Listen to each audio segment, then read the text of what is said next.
तो dear students, आज हम लोग पढ़ेंगे आयन।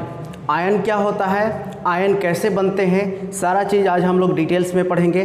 तो आप लोग ध्यान से पूरा वीडियो वॉच करिएगा और आप लोग लाइक और कमेंट और सब्सक्राइब करना मत भूलिएगा, ठीक है। तो चलते हैं और आयन को अच्छी तरह से समझते हैं। सबसे पहले देखिए आयन होता क्या है ना।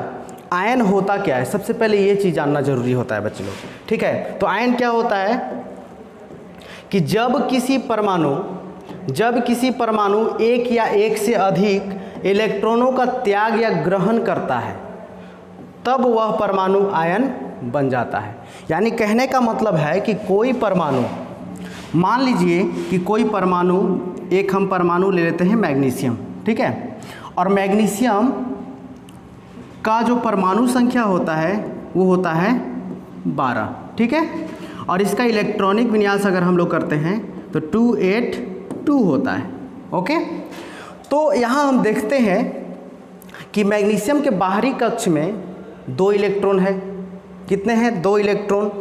और ये परमाणु क्या चाहता है कि हमारे बाहरी कक्ष में 8 इलेक्ट्रॉन हो जाए, यानी कि अष्टक पूर्ण हम कर लें।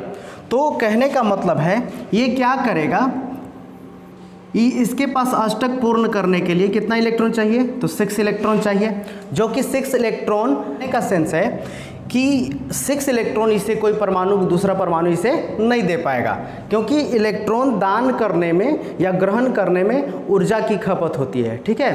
तो ऊर्जा उतना नहीं होता है कि 6 इलेक्ट्रॉन कोई इसको दे दे, ठीक है। तो ये क्या करता है, मैग्नीशियम जो परमाणु है वो क्या करेगा,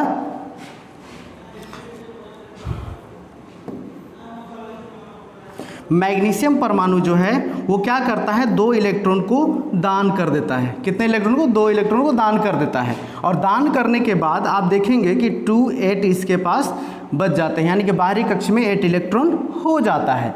और कहने का मतलब जब ये इलेक्ट्रॉन को दान किया तो उसको कैसे दिखाएंगे? तो Mg, ये संकेत लिख देंगे मैग्नीशियम का, और इस पे 2+ है ना, ये हम लोग आवेश दे देंगे। और ये जो बन गया आपका आयन बन गया, ठीक है। ये आयन जो बना वो इलेक्ट्रॉन के त्यागने से बना, ठीक है। इलेक्ट्रॉन के त्यागने से ये आयन बना।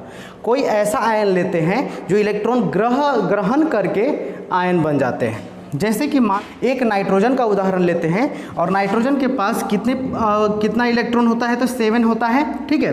तो 7 होता है, इसका इलेक्ट्रॉनिक विन्यास जो होगा 2 और 5 होगा, ठीक। तो याद रखिए बच्चे लोग कि 5 इलेक्ट्रॉन बाहरी कक्ष में है, और इसको कितना इलेक्ट्रॉन चाहिए अष्टक पूर्ण करने के लिए? तो इसको चाहिए होता है, ठीक है, इसको चाहिए होता है +3, यानी कि 3 इलेक्ट्रॉन इसको चाहिए, ठीक। तो 3 इलेक्ट्रॉन जब इसको चाहिए तो 3 इलेक्ट्रॉन मिल जाएगा, कोई अगर दान कर देगा तो कहने का मतलब इसके पास कितना इलेक्ट्रॉन हो जाएगा? 8 इलेक्ट्रॉन, यानी कि ये हो जाएगा अस्थाई नाइट्रोजन। तो कहने का मतलब है यहाँ बच्चे लोग कि नाइट्रोजन पर जो है यहाँ 3 इलेक्ट्रॉन ग्रहण करने से इस पे कौन सा आवेश आ गया? तो 3- आवेश आ गया। और ये जो है बच्चे, ये N3- ये एक प्रकार से आयन में परिवर्तित हो गया, ठीक है। ये चीज़ है। अब हम लोग क्या करेंगे, आयन को तो समझ में आ गया कि आयन किस प्रकार से बनते हैं। अब हम लोग समझते हैं बच्चे लोग, आयन जो है 2 प्रकार का होता है। आयन कितने प्रकार का होता है? तो 2 प्रकार का आयन होता है, जो कि नंबर 1 आपका हो जाता है धन आयन, जिसको हम लोग केटायन भी कहते हैं, और एक होता है आपका ऋण आयन, जिसको हम लोग एनायन बोलते हैं, ठीक है। तो धन आयन और ऋण आयन का अभी एग्जाम्पल आप लोगों को बताए थे कि धन आयन कब बनेगा, जब कोई परमाणु इलेक्ट्रॉन त्याग करेगा, ठीक है। इलेक्ट्रॉन त्याग करके वो अस्थाई हो जाता है, तो वो परमाणु जो है आयन में परिवर्तित हो जाता है। लेकिन कौन सा आयन? तो धन आयन में परिवर्तित हो जाता है। और कोई परमाणु अगर इलेक्ट्रॉन ग्रहण करके आयन में परिवर्तित होता है तो वो ऋण आयन बनाता है, ओके। तो यहाँ तक आप लोगों को क्लियरली समझ में आ गया होगा। अब आगे हम लोग चलते हैं कि धनायन किसे कहते हैं और आपका ऋणायन किसे कहते हैं, इसको भी हम लोग अच्छी तरह से समझ लेते हैं। जैसे कि धनायन, जिसको कहते हैं पॉजिटिव आयन, क्या कहते हैं? पॉजिटिव आयन कहते हैं। और ये पॉजिटिव आयन का डेफिनेशन जो होता है, जब जब किसी तत्व का परमाणु एक या अधिक इलेक्ट्रॉनों का त्याग करता है तब वह धनायन कहलाता है। यानी कि कोई परमाणु, जैसे कि मान लीजिए एक उदाहरण लेते हैं हम परमाणु का, जैसे सोडियम, ठीक है। तो सोडियम जब एक इलेक्ट्रॉन दान कर देगा, यानी कि यहाँ सोडियम का परमाणु संख्या 11 होता है, इलेक्ट्रॉनिक विन्यास से इसका 281 होता है, और ये 1 इलेक्ट्रॉन को क्या करता है, दान कर देता है। दान करने के बाद क्या होता है कि इस पे एक प्लस आवेश आ जाता है, यानी कि ये आयन में परिवर्तित हो गया। लेकिन ये कौन सा आयन में परिवर्तित हुआ, तो धन आयन में परिवर्तित हुआ, क्योंकि ये इलेक्ट्रॉन को दान करके आयन में बदल गया है, ठीक है। अब इसके बाद हम लोग चलते हैं, देखिए अब इसके बाद जो है हम लोग चलते हैं क्या चीज़, ऋण आयन।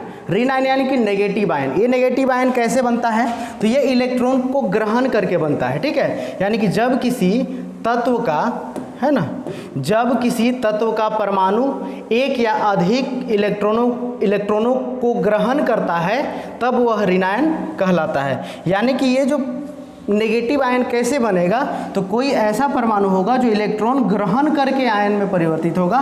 जैसे कि मान लीजिए क्लोरीन का परमाणु संख्या होता है 17, इसका इलेक्ट्रॉनिक विन्यास हो जाएगा 287, और बाहरी कक्षी में कितना इलेक्ट्रॉन है, तो 7 इलेक्ट्रॉन है ना। तो 7 इलेक्ट्रॉन है बच्चे, तो ये कहीं से एक इलेक्ट्रॉन ग्रहण करेगा और ये अपना स्टक पूर्ण कर लेगा, ठीक है।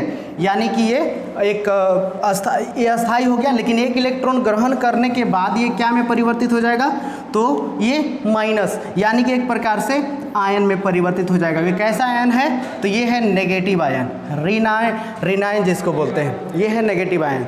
तो आप लोगों को समझ में आ गया होगा।